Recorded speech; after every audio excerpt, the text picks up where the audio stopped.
Bonjour, aujourd'hui pour le premier épisode d'Entretien avec l'Histoire, je me suis entretenu avec l'une des plus grandes personnalités du 19e siècle, Louis-Joseph Papineau. Cet homme-là nous a laissé plus que l'expression « ça prend pas la tête à Papineau ». On s'en rend rapidement compte durant l'entretien qu'on a fait ensemble. Papineau est un homme politique, un avocat, mais aussi un seigneur. Ouais, il a été seigneur d'un endroit nommé la Petite Nation.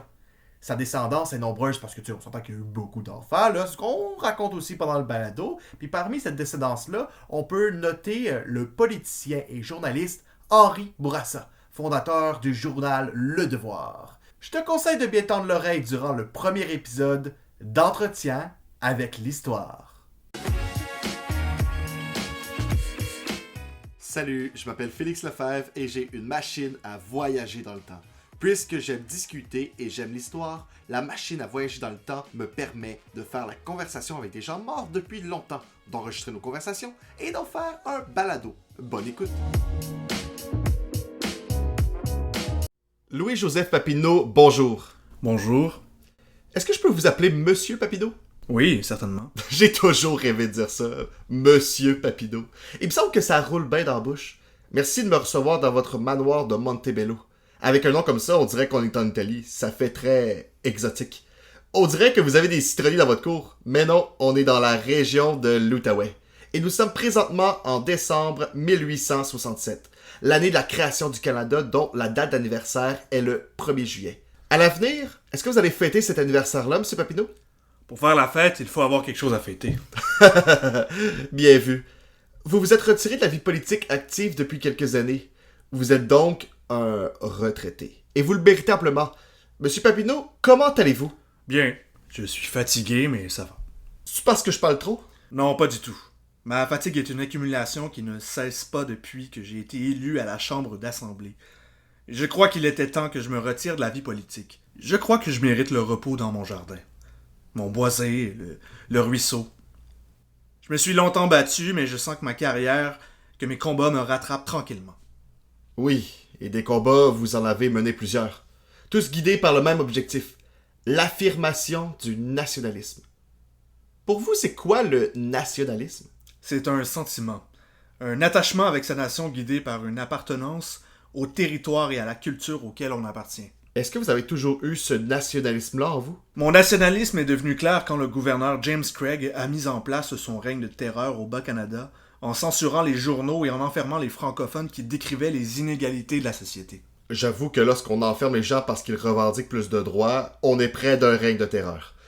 Monsieur Papineau, on va commencer par le début, voulez-vous? Vous avez été élu à la Chambre d'Assemblée pour la première fois en 1809. On dit que votre éloquence, votre fermeté, votre assurance et aussi votre popularité ont fait de vous le chef du Parti canadien qui deviendra plus tard le Parti patriote. Tout regroupement organisé nécessite un chef.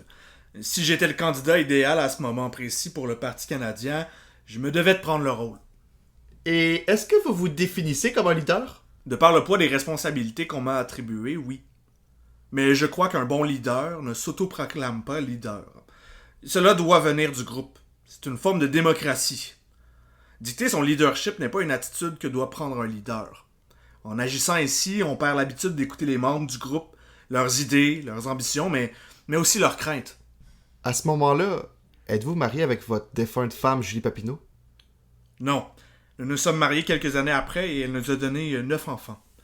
Mais sur les 9 enfants, 4 meurent en bas âge. Oui, c'est fréquent à votre époque. Mais comment était votre femme? On peut parler au passé puisqu'elle est morte il y a 5 ans. Julie venait d'une famille bourgeoise. C'était une femme très croyante.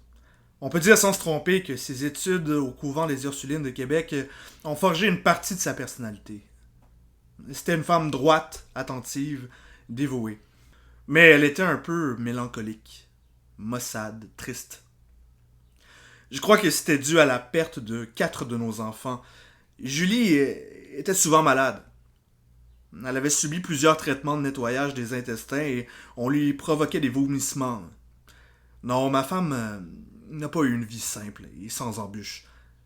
Mais elle a toujours été là pour moi malgré mes absences dues à mes responsabilités politiques, particulièrement durant les longs mois d'hiver où je devais loger près de l'Assemblée, dans une maison de chambre. J'étais donc souvent loin de chez moi. Durant cette époque, vous échangez régulièrement des lettres avec votre femme, et ces lettres sont toujours existantes au 21e siècle. Oh oui? Oui, vous y parlez souvent de votre vie de famille. On y apprend d'ailleurs que vous êtes un père très attentionné. Vous parlez aussi de votre emploi du temps et des débats à la Chambre d'Assemblée. Dans ses réponses, votre femme, Julie, démontre un intérêt pour les questions politiques. On sent qu'elle veut être au courant des enjeux. Il y a une question qui me vient. En tant qu'homme politique, leader d'un regroupement auquel une majorité de la population du Bas-Canada s'identifie, dont votre femme, clairement, comment on peut décrire votre politique? Je suis un nationaliste canadien républicain. Attendez une minute, il y a beaucoup d'informations là-dedans. C'est pas des termes très simples à comprendre. Je suis sûr qu'il y a des gens à la maison qui nous écoutent dont les oreilles scillent présentement. Vous vous dites nationaliste, canadien, républicain. Oui. Pour le nationalisme, ça va, on en a parlé tantôt. C'est un sentiment d'appartenance d'un individu envers sa nation. Parfait. Un Canadien à votre époque, c'est un francophone au Canada. Toujours à votre époque, les anglophones ne s'identifient pas encore comme étant canadiens, mais comme des Britanniques, parce qu'ils viennent de la Grande-Bretagne. Sauf que ça va changer à travers le temps, et la création du Canada va jouer beaucoup dans le rôle identitaire des anglophones. Nous avons vu le nationalisme, le canadien. Allons-y maintenant pour le républicain. Je suis sûr qu'au 21e siècle, plusieurs personnes associent républicain et Donald Trump. Ah oui? Qui est Donald Trump? Vous êtes un amoureux du système politique des États-Unis. Je pense qu'il est mieux qu'on n'embarque pas sur le cas de Donald Trump. Il est si pire que ça? Sans commentaire. Pour vous, M. Papineau, c'est quoi un républicain? Républicain est un terme provenant de république. C'est un mot latin qui signifie chose publique. Une personne républicaine désire donc l'intérêt général de la population. N'ayons plus peur des mots. Devant notre auditoire, vous pouvez désormais vous proclamer nationaliste, canadien, républicain, et tout le monde vous comprend. J'ai fouillé sur ce qu'on appelle Internet, mais aussi dans ce qu'on appelle des livres, pour être capable de synthétiser en une phrase la pensée qui a guidé toute votre carrière politique. C'est un exercice casse-cou, mais intéressant. Quelle est cette phrase? C'est stressant. Ok, je me lance. Vous avez toujours été favorable à l'émancipation de la colonie britannique du Bas-Canada, en coupant le lien avec la royauté, tout comme l'ont fait les États-Unis. Qu'en pensez-vous, M. Papineau? C'est un beau résumé, je dois l'avouer. Phew! Hey! Recevoir une approbation provenant de Louis-Joseph Papineau. Je sais pas s'il y a quelque chose de plus gratifiant que ça. Vous exagérez, là. À votre phrase, j'ajouterais peut-être l'importance du régime seigneurial. C'est vrai que vous êtes né dans une famille seigneuriale. Mais attendez, là. Vous êtes seigneur et vous vous dites républicain. Peut-on vraiment être à la fois seigneur et républicain? Bien sûr, j'en suis la preuve. Donc, dans votre vision, on ne devrait pas toucher au régime seigneurial. On peut être une nation distincte sans toucher au système seigneurial. J'aimerais que vous m'expliquiez tout ça en détail, mais plus tard.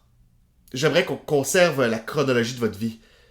Mais on va y revenir parce qu'en 1854, le gouvernement abolit les régimes seigneuriaux. On met donc ce sujet-là sur la glace un peu. Qu'est-ce que vous pensez du clergé? On ne touche ni aux seigneuries, ni au clergé. Pourquoi?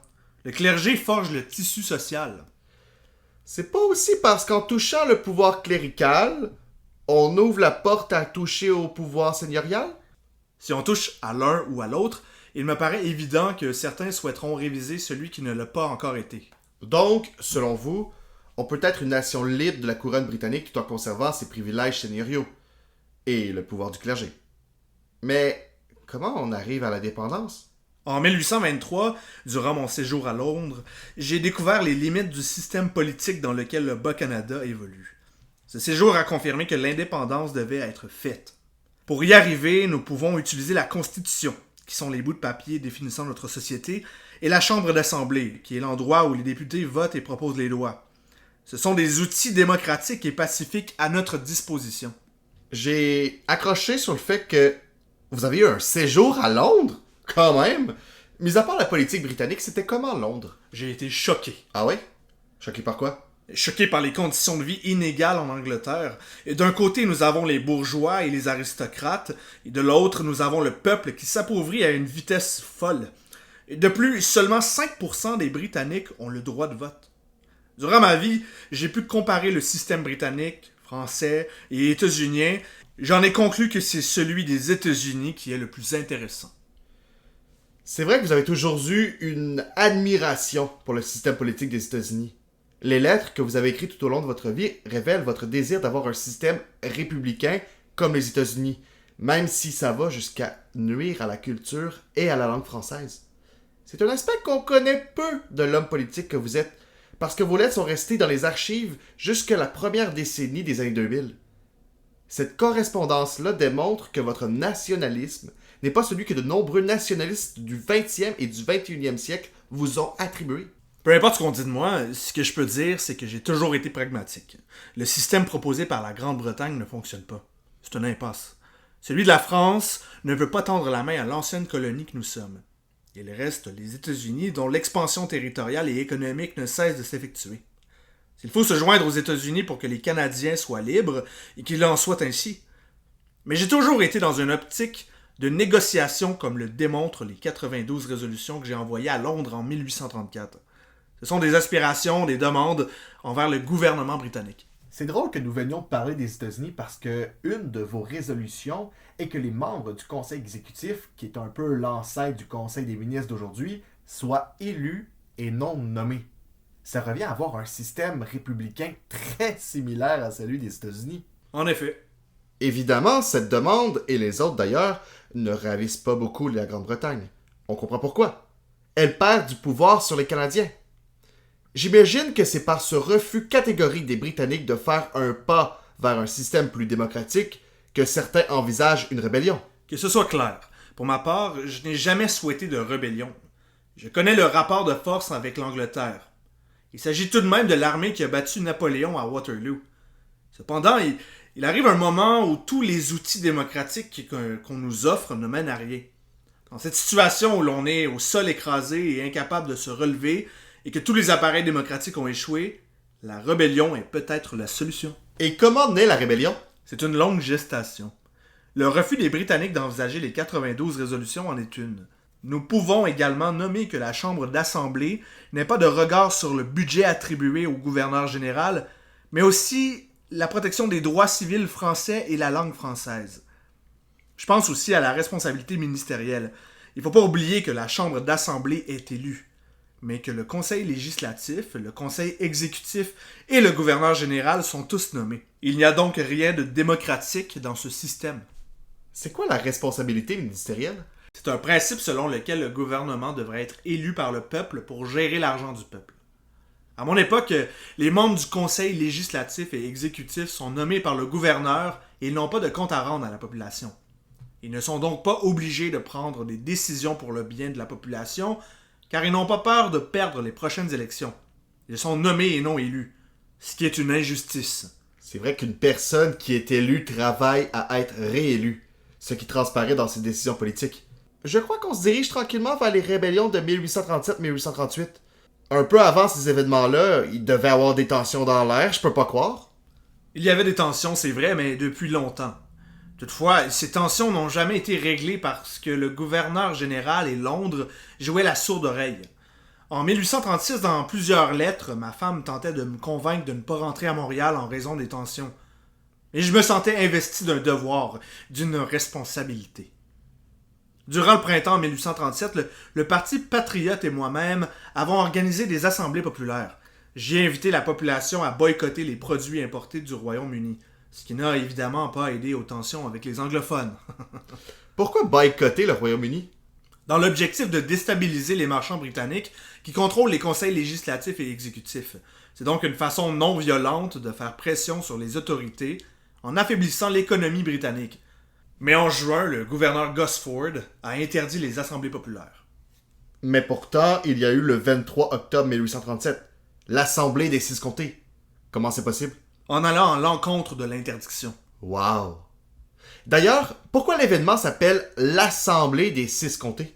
Évidemment, on n'a pas nommé l'événement ainsi le jour même. Il faudra attendre un peu et voir l'impact qu'il aura. L'Assemblée s'appelle ainsi dû à la participation de délégations des comtés de Richelieu, Saint-Hyacinthe, Rouville, Chambly, Verchères et l'Acadie. Oh oui, l'Acadie. J'aime bien Zachary Richard. Je ne connais pas. Ouais, c'est trop jeune pour vous. De ce que je me souvienne, c'est à partir de l'Assemblée des 6 comtés que, dans l'imaginaire collectif, le terme patriote ne désigne plus seulement les membres de mon parti politique, mais aussi celui des personnes qui choisissent de s'engager dans la lutte armée.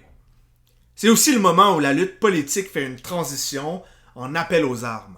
Et c'était quoi votre position à ce moment-là? J'ai continué à faire un appel au boycott. Ça n'a pas empêché le gouverneur général Gosford de lancer des mandats d'arrêt contre 26 leaders patriotes, dont vous. Tout ce qu'on peut me reprocher, c'est d'avoir organisé une assemblée malgré l'interdiction du gouvernement.